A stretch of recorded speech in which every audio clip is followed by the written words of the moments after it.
3 lettres, la VAE, la validation des acquis de l'expérience. On va voir dans le détail ce qui se passe avec 2 conseillers qui sont vraiment sur le terrain. Ça, c'est votre quotidien à vous, Frédéric Nica et Didier Andouche. Oui, absolument. Oui, donc vous êtes à même de répondre à toutes les questions qu'on peut se poser. Juste avant, on explique en couleur ce qu'est la validation des acquis de l'expérience. Regardez. Une VAE est proposée en salle 212. Rassurez-vous, vous avez une bonne audition. La VAE veut dire validation des acquis de l'expérience, c'est-à-dire un diplôme ou une certification pour évoluer professionnellement. Autrement dit, si vous voulez obtenir une promotion ou carrément changer de job, sans pour autant retourner sur les bancs de la fac, la VAE est faite pour vous. Peu importe votre âge, votre nationalité, votre statut ou votre niveau de formation. Tout le monde, ou presque, peut en faire la demande. La seule condition requise, justifier d'au moins 1 an d'expérience en rapport direct avec le poste visé, que vous ayez été bénévole, salarié ou stagiaire. En France, près de 7000 candidats ont passé une VAE en 2017 et 79% des candidats ont obtenu leur diplôme. Pas mal, non? Maintenant, première étape, il faut être recevable. Alors foncez dans un centre de conseil spécialisé pour déposer votre paperasse. Votre profil est accepté? Super! Maintenant, il faut monter un dossier. Décrivez vos expériences, vos acquis et surtout votre évolution. Et oui, passer de stagiaire à responsable des ressources humaines, ça se justifie. Et enfin, c'est l'épreuve tant redoutée. Le grand oral avec le jury. Vous stressez déjà? Dites-vous que les membres du jury font pipi comme vous. Généralement, ça détend. Une fois cette dernière étape passée, vous pourrez avoir votre certification en poche. Félicitations! Frédéric, c'est ça la validation des acquis de l'expérience? Oui, le reportage est une bonne synthèse, effectivement, de ce Didier, qu'est on la est d'accord validation. aussi? Oui, je partage l'avis de Frédéric. C'est une bonne synthèse du dispositif. Alors, votre point commun à tous les deux, c'est que vous venez du CIBC. Vous nous disiez tout à l'heure que c'est le centre interconstitutionnel en bilan de compétences. J'ai envie de vous demander, est-ce que pour la validation des acquis de l'expérience, on est obligé de faire un bilan de compétences? Non, ce n'est pas nécessaire.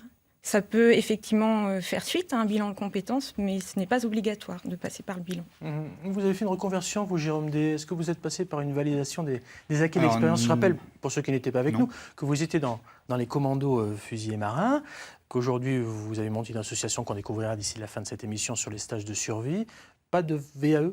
Pas de VAE. J'ai peut-être par la suite, avec l'association, pourquoi pas en faire une pour acquérir un diplôme supplémentaire pour tout ça. Oui, parce que justement, la VAE, Frédéric, Didier, c'est forcément un diplôme, c'est ça?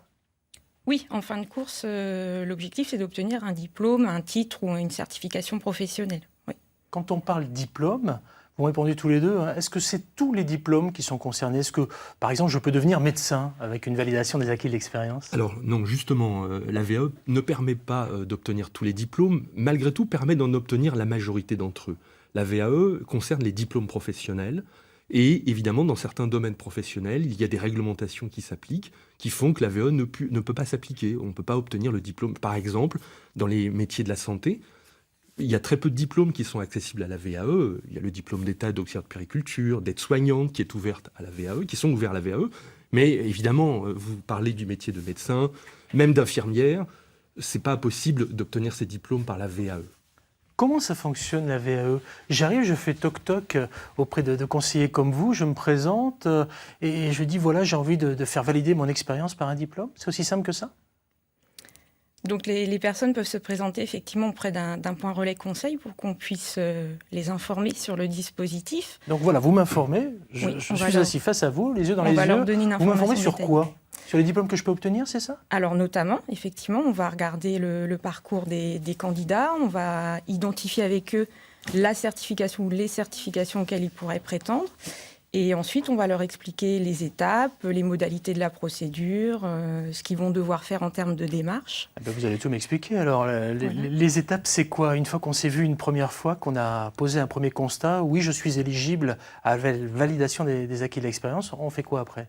Alors, le travail du point relais conseil VAE, ce que nous sommes dans nos structures, c'est, comme l'a dit Frédéric, d'abord comprendre le projet de la personne, essayer d'identifier le diplôme qui pourrait correspondre à ses acquis d'expérience et forcément identifier le ministère, l'organisme auprès duquel la personne peut se tourner pour engager concrètement cette démarche de validation. Est-ce que ça veut dire que mon expérience doit correspondre à un diplôme? C'est-à-dire que, soyons concrets, je suis mécanicien, par exemple, je ne peux pas faire valider un diplôme de comptabilité.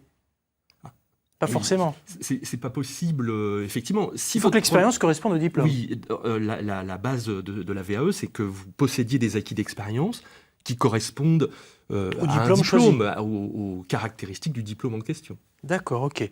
Les principales étapes, c'est quoi? Une fois qu'on a passé cette rencontre, une fois qu'on a posé le constat que ça y est, je peux passer un diplôme particulier? Donc une fois que le diplôme est identifié, on va procéder à l'inscription auprès de l'organisme valideur, en fait. Première étape, ça va être de demander la recevabilité. Ça veut dire?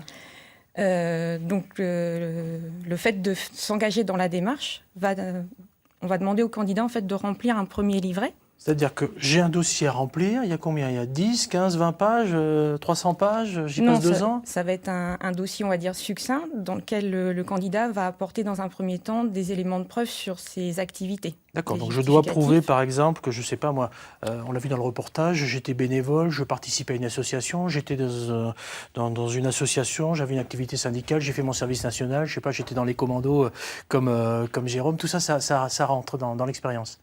Voilà. Donc le candidat va présenter ce premier dossier qu'on appelle le livret 1 avec ses justificatifs et en fait l'organisme va vérifier son éligibilité en fait s'il présente bien l'année minimum d'expérience et les activités en lien avec le diplôme qu'il demande. Je vous propose d'être encore plus concret avec Michael qui est à Dijon, qui a eu la très bonne idée de poster une question internet via le téléphone portable en mode selfie. Écoutez Michael, regardez. Bonjour, je m'appelle Mickaël et j'habite à Dijon. J'aimerais savoir combien d'années d'expérience faut-il dans un domaine pour pouvoir prétendre à une validation d'acquis par expérience. Merci. Alors voilà les fameux prérequis. Combien d'années dans son travail pour prétendre à une VAE, Frédéric, Nicolas et Didier? La dernière réforme concernant la VAE a modifié cette condition d'accès à la validation. Jusqu'à présent, on demandait aux gens de justifier de 3 années d'expérience. Et maintenant, on demande 1 année d'expérience au total, en fait. Est-ce que je peux monter seul mon dossier de validation des acquis d'expérience ou est-ce que je suis obligé de passer par des gens comme vous, via une association, via donc le CIBC? Je dis ça pour ceux qui voudraient aller faire un petit tour sur le net parce qu'effectivement, on trouve plein de points conseils en Bourgogne-Franche-Comté. Le candidat peut effectivement s'engager seul dans sa démarche, mais peut avoir l'appui effectivement du point relais conseil pour le guider dans ce donc parcours. Il vaut mieux, j'imagine, se tourner vers une association comme ça. Ça me coûte de l'argent si je me tourne vers une association? Non, l'aide que nous pouvons apporter aux candidats pour monter leur dossier de recevabilité, pour les informer, les conseiller sur le dispositif, ça ne coûte rien aux candidats. On a des activités qui sont exercées dans le cadre de missions de service public qui sont en fait prises en charge par le Conseil régional de Bourgogne-Franche-Comté. Voilà. Pour être pratique, j'ai compris, mon dossier il est accepté, voilà, on a fait entre guillemets affaire, tous les 3, pourquoi pas. Maintenant, une fois que mon dossier est rempli, ce fameux livret 1, j'en fais quoi de ce livret 1? Qu'est-ce que ça devient plus tard? Alors le livret 1, c'est la première étape en fait, c'est l'acceptation du diplôme demandé. D'accord. Donc la suite de la démarche va être l'élaboration d'un dossier. Encore un autre dossier oui. Alors? Ok, on en fait des dossiers.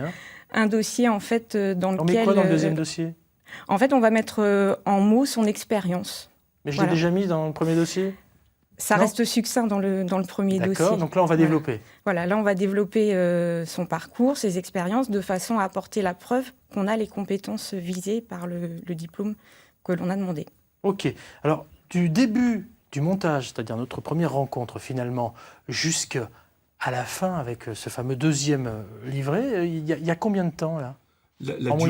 La durée moyenne d'une démarche de validation, je parle bien de durée moyenne, c'est d'environ 1 an.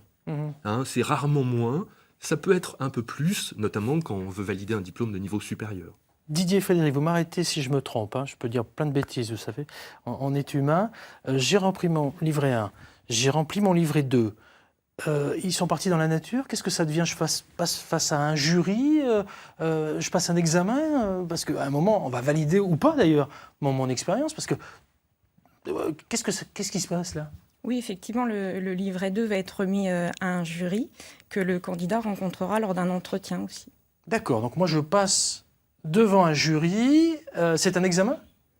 C'est un entretien, on ne peut pas considérer ça comme vraiment un examen.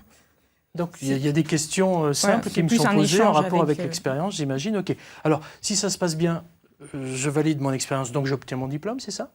Oui, c'est Oui. un des résultats possibles, le meilleur résultat possible en VAE. J'espère. C'est ce qu'on appelle la validation totale. Ouais. Là, vous obtenez un diplôme qui est strictement le même diplôme que qu'une personne aurait obtenu en formation classique. D'accord. Y Et a si pas de ça di- se passe mal? Alors, si ça se passe mal, il y a deux cas de figure. Il y a le cas où ça se passe vraiment mal, et Ouais. là, on ne valide rien, on n'obtient rien du diplôme. Et il y a une situation intermédiaire où le jury, souverain dans sa décision, peut décider de valider seulement des parties du diplôme. Donc, on n'obtient pas le diplôme, on obtient une validation partielle, et ce qui est validé du diplôme est conservé par le candidat de manière définitive. D'accord. Est-ce qu'à la retraite, je peux passer une VAE en un mot, là, il y en a peut-être qui nous regardent et qui se disent, tiens, moi j'ai envie de valider mon expérience. Oui, effectivement, ça, Oui, ça c'est peut possible. arriver même pour des retraités. D'accord. Bon, merci pour ces quelques détails sur la validation des acquis de l'expérience. Les infos sont à retrouver sur le site internet qui a dû s'afficher un petit moment, vae.gouv.fr.